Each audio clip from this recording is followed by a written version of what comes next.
ಶ್ರೀ ಗುರುಭ್ಯೋ ನಮಃ. ಹರಿ ಓಂ. ಭಾಗವತ ಸಂಪರಿಮೋದ ಶ್ರೋತೃಗಳಿಗೆ ಸುಸ್ವಾಗತ.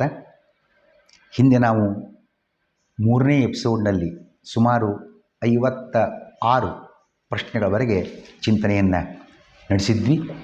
ಇದೀಗ 4ನೇ ಎಪಿಸೋಡ್ನಲ್ಲಿ 57ರಿಂದ ಪ್ರಶ್ನೆ ಸಂಖ್ಯೆ ಚಿಂತನೆ ಮುಂದುವರಿಸೋಣ. ಈ ಕಲಿಯುಗಕ್ಕೆ ಕೊನೆ ಯಾವಾಗ? ಕಲಿಯುಗದ ಅವಧಿ ದೇವಮಾನದಲ್ಲಿ 1200 ವರ್ಷಗಳು. ಅದಕ್ಕೆ ನಾವು 360ರಿಂದ ಗುಣಿಸಿದಾಗ 4,32,000 ವರ್ಷಗಳು ಈ ಕಲಿಯುಗ ಆಗತಕ್ಕಂಥದ್ದು. ಮನುಷ್ಯಮಾನದಲ್ಲಿ 4,32,000 ವರ್ಷ. ಇಂತಹ ಕಲಿಯುಗದಲ್ಲಿ ನಾವೀಗ 5,124 ವರ್ಷವನ್ನು ದಾಟಿದ್ದೇವೆ. ಇನ್ನು ಮುಂದೆ ಕಲಿಯುಗ ಬರಲಿಕ್ಕಿದೆ. 4,26,26,876 ವರ್ಷ ಇನ್ನು ಮುಂದೆ ಬರಲಿಕ್ಕಿದೆ. ಈಗ ಬರೆಯ ಪ್ರಾರಂಭದಲ್ಲಿ 5,124 ವರ್ಷ ಕಳೆದಿದ್ದೇವೆ. ಇಂಥ ಪ್ರಸಂಗದಲ್ಲೇ ಇಂಥ ಪ್ರಭಾವ ಪರಿಣಾಮ ನೋಡ್ತಾ ಇದ್ದೇವೆ. ಇನ್ನು ಕಲಿಯುಗದ ಕೊನೆಗೆ ಹೀಗಿರ್ಬೋದು, ದೇವರೇ ಗತಿ ಅನ್ನೋ ಮಾತನ್ನು ಬಹುಶಃ ಚಿಂತನೆ ಮಾಡಬಹುದು ಅಂತ ಅನ್ನಿಸ್ತಾ ಇದೆ. ಆ ಚಿಂತನೆ ಕೂಡ ನೋಡ್ತಕ್ಕಂಥದ್ದು. ಅತಿಯಾದ ಅನೀತಿ, ಅನ್ಯಾಯ, ಅಧರ್ಮಗಳನ್ನು ಮಟ್ಟ ಹಾಕಲು ಹರಿಯು ಶಂಬಲ ಗ್ರಾಮದ ವಿಷ್ಣು ಯಶ ಎಂಬ ಬ್ರಾಹ್ಮಣ ಮನೆಯಲ್ಲಿ ಕಲ್ಕಿ ಎಂಬ ಅವತಾರವನ್ನು ತಾಳಿ ದುರ್ಜನರ ಸಂಹಾರಗೈದು ಧರ್ಮಸ್ಥಾಪನೆಯನ್ನು ಮಾಡ್ತಾನೆ. ಕಲ್ಕಿಯ ಅವತಾರದೊಂದಿಗೆ ಕಲಿಯುಗವು ಸಮಾಪ್ತಿಯಾಗುತ್ತದೆ. ಶಂತನು ರಾಜನ ಅಣ್ಣ ಇದ್ದ ದೇವಾಪಿಂತ ಇದ್ದಾನೆ ಈಗಲೂ. ಅವನು ಹಾಗೂ ಇಕ್ಷ್ವಾಕು ವಂಶದ ಮರುತ್ರಾಜ ಇವರಿಬ್ಬರು ಕೂಡ ಚಿರಂಜೀವಿಗಳಾಗಿ ಯೋಗ ಬಲದಿಂದ ಕಲಾಪ ಗ್ರಾಮದಲ್ಲೇ ಇಂದಿಗೂ ತಪಸ್ಸನ್ನು ಮಾಡ್ತಾ ಇದ್ದಾರೆ. ಅವರೇ ಕಲಿಯುಗದ ಕೊನೆಗೆ ಬಂದು ವರ್ಣಾಶ್ರಮ ಧರ್ಮಗಳನ್ನು ಪುನರುಜ್ಜೀವನಗೊಳಿಸುತ್ತಾರೆ. ಕೃತಯುಗ ಯಾವಾಗ ಪ್ರಾರಂಭಗೊಳ್ಳುತ್ತದೆ ಅಂತ ನೋಡೋದಾಗಿದ್ದರೆ, ಪುಷ್ಯ ನಕ್ಷತ್ರ ಪ್ರಥಮ ಪಾದದಲ್ಲಿ, ಪುಷ್ಯ ನಕ್ಷತ್ರದ ಪ್ರಥಮ ಪಾದದಲ್ಲಿ ಚಂದ್ರ, ಸೂರ್ಯ, ಗುರು ಇವರು ಏಕರಾಶಿ ಏಕಕಾಲದಲ್ಲಿದ್ದಾಗ ಕೃತಯುಗವು ಪ್ರಾರಂಭಗೊಳ್ಳುತ್ತದೆ. ಅಭಿಮಾನ ಪಡ್ತೇವೆ, ನಾನು ನನ್ನದು, ಏನು ಹಾರಾಟ ಹೋರಾಟ ಒದ್ದಾಟ, ಈ ಜಾಗ ನನ್ನದೆಂಬ ಅಭಿಮಾನ ಸಲ್ಲದು. ಭೂದೇವಿ ಕಿವಿ ಮಾತನ್ನು ಹೇಳ್ತಾಳೆ. ಯಾಕೆ? ಕೃತ, ತ್ರೇತ, ದ್ವಾಪರ, ಕಲಿ ಎಂಬುದಾಗಿ ಕಾಲಚಕ್ರ ಸುತ್ತಾನೇ ಇರ್ತದೆ, ಅದು ನಿಂತುಕೊಳ್ಳೋದಿಲ್ಲ. ಈ ಭೂಮಿ ಯಾರಿಗೆ ಸೇರಿದ್ದು? ನನಗೋ, ನನ್ನ ತಂದೆಗೋ, ನನ್ನ ಅಜ್ಜನಿಗೋ? ಎಲ್ಲರೂ ಕೆಲ ದಿನಗಳಿದ್ದು ಹೊರಟು ಹೋಗುವವರೇ. ರಾಜರಾಗಿ ಮೆರೆದವರು ಸಹಿತ ಭೂಮಿಯನ್ನು ತೊರೆದವರೇ. ಎಲ್ಲರೂ ಕಥಾವಶೇಷರು. ಬದುಕಿದ್ದಾಗ ಸಮಾಜದ್ರೋಹ ಗೈದವರಿಗಂತೂ ನರಕವೇ ಗತಿ. ಹಾಗಾಗಿ ಈ ದೇಹವೇ ನಾನು, ಜಗವೆಲ್ಲವೂ ನನ್ನದು, ಈ ಮೋಹ ಸಲ್ಲದು. ಭೂದೇವಿಯ ಕಿವಿ ಮಾತನ್ನು ನೋಡುವಂತಾಗಿದ್ದರೆ, ರಾಜರೂ ಸೇರಿದಂತೆ ಎಲ್ಲರೂ ಮೃತ್ಯುವಿಗೆ ತುತ್ತಾದವರೇ. ಭೂಮಿಯನ್ನು ಗೆದ್ದಿದ್ದೇನೆ, ಈ ಜಾಗವೆಲ್ಲ ನನ್ನದು ಎಂದೆಲ್ಲ ಎನ್ನುತ್ತಾರೆ. ಆದರೆ ಅವರೆಲ್ಲರೂ ಹೇಗೆ ಬಂದರು? ಬರಿಗೈಯಿಂದ ಬಂದದ್ದು, ಹೋದದ್ದು ಬರಿಗೈಯಿಂದಲೇ. ಏನೂ ತಗೊಂಡು ಹೋಗೋ ಹಾಗಿಲ್ಲ. ಬದುಕಿದ್ದಾಗ ಒಂದು 4 ಒಪ್ಪತ್ತು ತಂದೆ, ಮಕ್ಕಳು, ಅಣ್ಣ, ತಮ್ಮಂದಿರು ನನ್ನ ಸಲುವಾಗಿ ಬಡಿದಾಡಿ, ಜಗಡಾಡಿ, ಪಡೆದಾಡಿ ಮಣ್ಣು ಪಾಲಾಗಿದ್ದಾರೆ. ವೇನ, ರಾವಣ, ಹಿರಣ್ಯಾಕ್ಷ, ಹಿರಣ್ಯಕಶಿಪು, ಪೃಥು, ಪುರೂರವ, ರಾಮ, ಒಬ್ಬರ ಇಬ್ಬರ ಎಲ್ಲರೂ ಸಹಿತ ನನ್ನನ್ನು ತೊರೆದು ಕಥಾವಶೇಷರಾಗಿದ್ದಾರೆ. ಈ ಭೂ ಒಡೆತನ ಯಾರಿಗೂ ಸ್ಥಿರವಲ್ಲ ಎಂದು ಭೂದೇವಿಯು ಭೂಪತಿಗಳಿಗೆ ಕಿವಿ ಮಾತನ್ನು ಹೇಳಿದ್ದಾಳೆ. ಇಲ್ಲೊಂದು ಮಾತು ಬಂತು, ಪೃಥು, ಪುರೂರವ, ರಾಮ ಇವರು ಕಥಾವಶೇಷರು ಅನ್ನೋ ಮಾತು ಬಂತು. ಇಲ್ಲಿ ಆ ಅಭಿಪ್ರಾಯ ತಗೊಳ್ತಕ್ಕದ್ದಲ್ಲ. ಯಾಕೆ? ರಾಮನು ಸಾಕ್ಷಾತ್ ಶ್ರೀಹರಿ. ಪೃಥುವಿನಲ್ಲಿ ಹರಿಯ ವಿಶೇಷಾವೇಶ.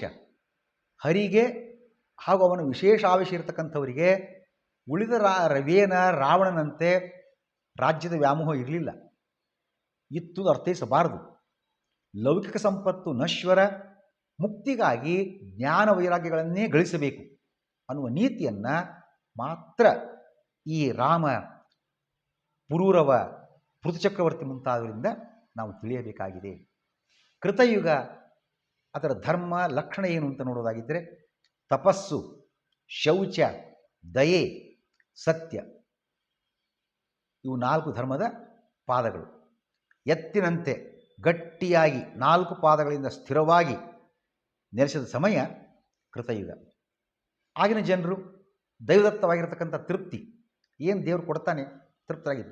ಇಂದ್ರಿಯ ನಿಗ್ರಹ, ಜ್ಞಾನ ಧ್ಯಾನಗಳ ಸಾಧನೆ ಕೈಗೊಂಡಿರ್ತಕ್ಕಂಥವರು ಆ ಕೃತಯುಗದ ಜನರು.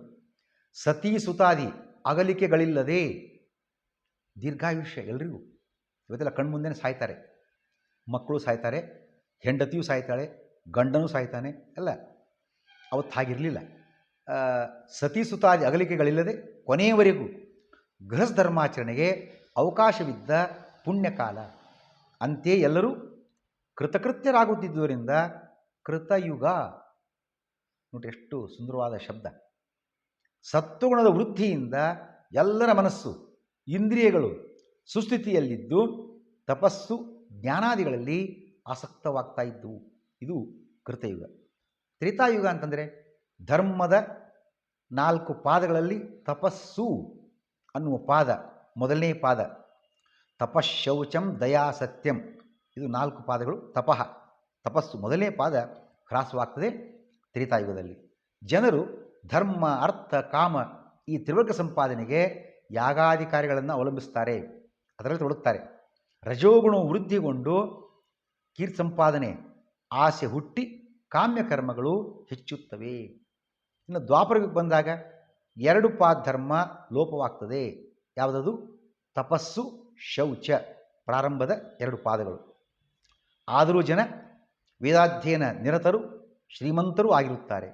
ಇಲ್ಲಿ ರಜೋಗುಣದ ಜೊತೆಗೆ ತಮವೂ ಹೆಚ್ಚುತ್ತದೆ. ಪ್ರಾರಂಭ ಆಯಿತು ದ್ವಾಪರ ಯುಗದಲ್ಲಿ, ಕಲಿಕಾಲದ ಸ್ವಲ್ಪ ಪ್ರಭಾವ, ತಮೋಗುಣದ ಪ್ರಭಾವ. ಇಲ್ಲಿ ರಜೋಗುಣದ ಜೊತೆಗೆ ತಮವು ಕೂಡ ಹೆಚ್ಚುತ್ತದೆ. ಹಾಗಾಗಿ ಲೋಭ, ಅತೃಪ್ತಿ, ಮತ್ಸರ, ಡಂಭಾಚಾರ ಕಾಣಿಸಿಕೊಳ್ಳುತ್ತವೆ. ಇನ್ನು ಕಲಿಯುಗಕ್ಕೆ ಬಂದಾಗ ತಪಸ್ಸು, ಶೌಚ, ದಯ ಇವು ಪ್ರಾರಂಭದ ಧರ್ಮದ 3 ಪಾದಗಳು. 3ಕ್ಕೆ 3 ಲೋಪ ಆಗ್ತದೆ. ಕಲಿಯುಗದಲ್ಲಿ ಉಳಿಯುವುದೇ ಸತ್ಯ ಎನ್ನುವ 1 ಪಾದ. ಈಗ ಅದು ಕಮ್ಮಿ ಆಗ್ತಾ ಇದೆ. ಈ ಮೊಬೈಲ್ ಬಂದಾಗಿಂದ ನೋಡಿರ್ಬೇಕಾದ್ರೆ ಫೋನ್ ಮಾಡಿದೆ, ಎಲ್ಲಿದ್ದೀರಿ? ನಾನು ಬಾಂಬೆಯಲ್ಲಿದ್ದೇನೆ, ಬೆಂಗಳೂರಿನಲ್ಲಿದ್ದೇನೆ, ಸುಮ್ಮನೆ ಸುಳ್ಳು ಹೇಳೋದು. ಮನೆಯಲ್ಲಿದ್ದರೆ ಮಾರ್ಕೆಟ್ನಲ್ಲಿದೆ ಅಂತ ಹೇಳೋದು, ಮಾರ್ಕೆಟಲ್ಲಿದ್ದರೆ ನಾನು ಊರು ಹೊರಗಿದ್ದೇನೆ, ಮನೆಯಲ್ಲಿದ್ದೇನೆ, ಏನೋ ಸುಳ್ಳು. ಸುಮ್ಮನೆ ಇದು ಅನ್ವಾಂಟೆಡ್ ಬಟ್ ಆಗ್ತಿರೋ ನಿಜ. ಹೀಗೆ ಸುಳ್ಳು ಪ್ರಾರಂಭವಾಗಿದೆ. ಈ ಕಲಿಯುಗದಲ್ಲಿ ಉಳಿದ ಸತ್ಯ ಎಂಬ ಧರ್ಮದ 1 ಪಾದ, ಅದು ಈಗ ಮುಕ್ತಾಯದ ಹಂತಲಿದೆ ಅಂತ ಅನಿಸ್ಬೋದು, ಅಂತ ಅನ್ಕೊಳ್ಬೋದು ಅಂತ ಅನಿಸ್ತಾ ಇದೆ. ಇಲ್ಲಿ ತಮಸ್ಸು ವೃದ್ಧಿಗೊಳ್ಳುತ್ತದೆ. ಲೋಭ, ದುರಾಚಾರ, ದರ್ಪ, ವೈರ, ದೌರ್ಭಾಗ್ಯ, ದಾರಿದ್ರ್ಯ, ನೀತಿಗೆಡುವಿಕೆ, ವಂಚನೆ, ಆಲಸ್ಯ, ನಿದ್ರೆ, ಹಿಂಸೆ, ವಿಷಾದ, ಶೋಕ, ಮೋಹ ಇದೆಲ್ಲ ದೋಷಗಳು ಅಂತವ ಎಲ್ಲ, ಈಚ್ ಆ್ಯಂಡ್ ಎವ್ರಿಥಿಂಗ್ ಎಲ್ಲ ಹೆಚ್ಚಾಗಿಬಿಡ್ತದೆ ಈ ಕಲಿಯುಗದಲ್ಲಿ ಅನ್ನೋ ಮಾತನ್ನು ನೋಡ್ತಕ್ಕಂಥದ್ದು. ಕಲಿಯುಗದಲ್ಲಿಯೇ ಚತುರ್ಯುಗಗಳು ಕೂಡ ಉಂಟು ಅಂತ ವ್ಯಾಸರು ಚಿಂತನೆ ಕೊಡ್ತಾರೆ. ಹೇಗೆ? ಈ ಕಲಿಯುಗದಂಥ ಕೆಟ್ಟ ವಾತಾವರಣದಲ್ಲಿ ಕೂಡ ಯಾವಾಗ ಒಂದೊಂದು ಸಲ ಸತ್ವದ ಪ್ರಭಾವದಿಂದ ಮನಸ್ಸು ಇಂದ್ರಿಯಗಳು ಪ್ರಸನ್ನವಾಗಿದ್ದು, ಒಂಚೂರು ತಪಸ್ಸು ಮಾಡೋಣಪ್ಪ, ಪೂಜಾ ಮಾಡೋಣ, ಜಪ ಮಾಡೋಣ, ಭಾಗವತ ಪರೀಕ್ಷೆ ಕಟ್ಟೋಣ, ಭಾಗವತ ಜ್ಞಾನ ಸಂಪಾದನೆ ಮಾಡೋಣ, ಭಾಗವತ ಪ್ರವಚನ ಕೇಳೋಣ ಅಂತ ಚಿಂತನೆ ಬರ್ತದೆ. ಆವಾಗ ಕೃತಯುಗ. ರಜದ ಪ್ರಭಾವದಿಂದ ತ್ರಿವರ್ಗ ಸಾಧನೆ, ಕೀರ್ತಿಗಳಿಕೆ ಇಚ್ಛೆ ಉಂಟಾದಾಗ ಅದು ತ್ರೇತಾಯುಗ.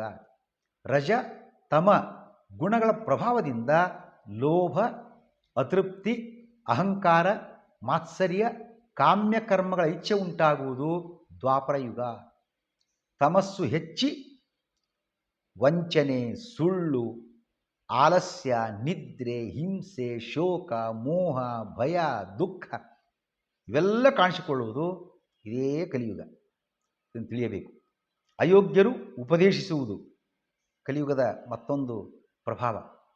ತಂದೆ ತಾಯಿ ಗಂಡ ಹೆಂಡತಿ ಎಲ್ಲರನ್ನ ಬಿಟ್ಬಿಡೋದು, ಯಾರು ಏನು ಸಂಬಂಧನೇ ಇಲ್ಲ ಅನ್ನೋ ರೀತಿಯಲ್ಲಿ. ಹಾಗೆ ಅಲ್ಲ, ಅಷ್ಟೇ ಅಲ್ಲ, ಕವಡೆ ಕಾಸಿಗಾಗಿ ಪ್ರಾಣ ತೆಗೆಯುವುದು, ಪ್ರಾಣ ಕಳ್ಕೊಳ್ಳುವುದು ಇವೆಲ್ಲವೂ ಕಲಿಯುಗದಲ್ಲಿ ಕಾಮನ್ ಆಗಿಬಿಡ್ತದೆ ಅನ್ನೋ ಮಾತನ್ನು ಕೂಡ ಉಲ್ಲೇಖ ಮಾಡಿದ್ದಾರೆ ಶ್ರೀಕೃಷ್ಣ.